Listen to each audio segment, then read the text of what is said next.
ನಮಸ್ತೆ ಎಲ್ರಿಗೂ, welcome back to sweet and spicy recipes. ಇವತ್ತಿನ ವಿಡಿಯೋದಲ್ಲಿ ಇನ್ಸ್ಟೆಂಟಾಗಿ ಬನ್ ದೋಸೆ ಮಾಡೋದನ್ನು ತೋರಿಸ್ತೀನಿ. ಇದು ಬ್ರೇಕ್ಫಾಸ್ಟಿಗೆ, ಡಿನ್ನರ್ಗೆಲ್ಲ ತುಂಬ ಚೆನ್ನಾಗಿರುತ್ತೆ. ಬನ್ನಿ ರೆಸಿಪಿ ಹೇಗೆ ಮಾಡೋದು ಅಂತೇಳಿ ನೋಡೋಣ.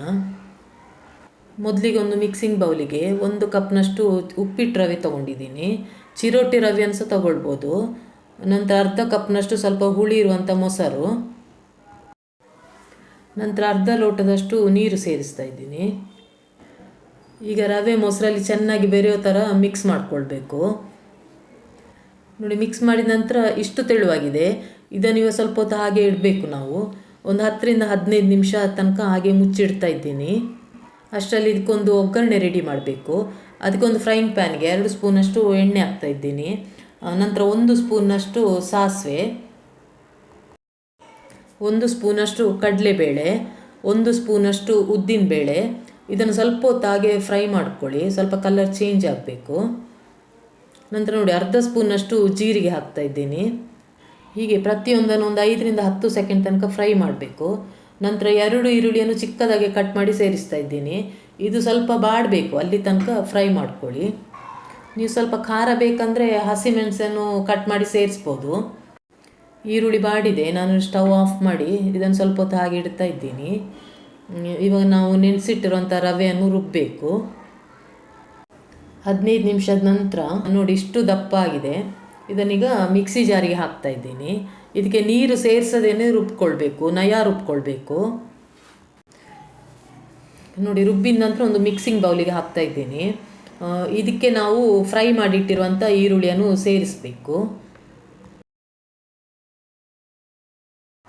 ಆಮೇಲೆ ಇದಕ್ಕೆ 1 ಕ್ಯಾರೆಟನ್ನು ನಾನು ತುರಿದು ಸೇರಿಸ್ತಾ ಇದ್ದೀನಿ.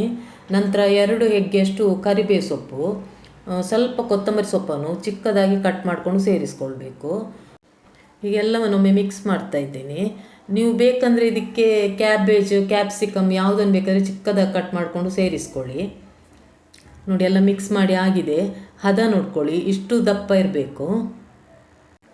ಇವಾಗ ಇದಕ್ಕೆ ರುಚಿಗೆ ಎಷ್ಟು ಉಪ್ಪು ಬೇಕೋ ಅಷ್ಟು ಉಪ್ಪನ್ನು ಹಾಕ್ಕೊಳ್ಬೇಕು. ನಂತರ ಒಂದು ಚಿಟಿಕೆಯಷ್ಟು ಅಡಿಕೆ ಸೋಡಾ ಸೇರಿಸ್ತಾ ಇದ್ದೀನಿ, ಇನ್ಸ್ಟೆಂಟಾಗಿ ಮಾಡೋದ್ರಿಂದ.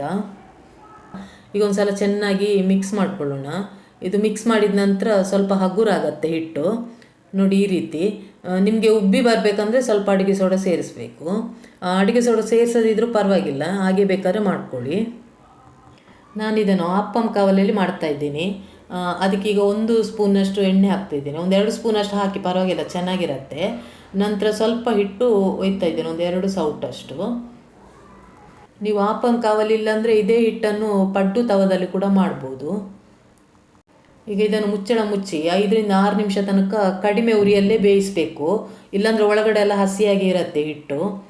ನೋಡಿ, ಈಗ 6 ನಿಮಿಷ ತನಕ ನಾನು ಲೋ ಫ್ಲೇಮಲ್ಲೇ ಇಟ್ಟು ಬೇಯಿಸಿದ್ದೀನಿ.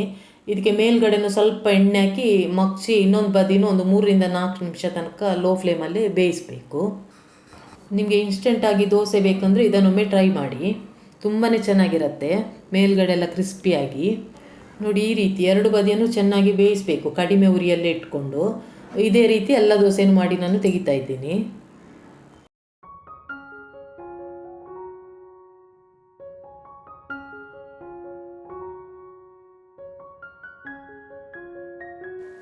ನಿಮಗೆ ಈ ರೆಸಿಪಿ ಇಷ್ಟ ಆದರೆ ಒಂದು ಲೈಕ್ ಕೊಡಿ. ನಿಮ್ಮ ಫ್ಯಾಮಿಲಿ, ಫ್ರೆಂಡ್ಸ್ ಜೊತೆಲ್ಲ ಆದಷ್ಟು ಶೇರ್ ಮಾಡಿ. ಯಾರಾದರೂ ಸಬ್ಸ್ಕ್ರೈಬ್ ಮಾಡದೆ ಹೊಸಬರು ನೋಡ್ತಾ ಇದ್ದರೆ ದಯವಿಟ್ಟು ಸಬ್ಸ್ಕ್ರೈಬ್ ಮಾಡ್ಕೊಳ್ಳಿ. ಹೊಸ ರೆಸಿಪಿ ಜೊತೆ ಇನ್ನೊಂದು ವಿಡಿಯೋದಲ್ಲಿ ಸಿಗ್ತೀನಿ. Thanks for watching.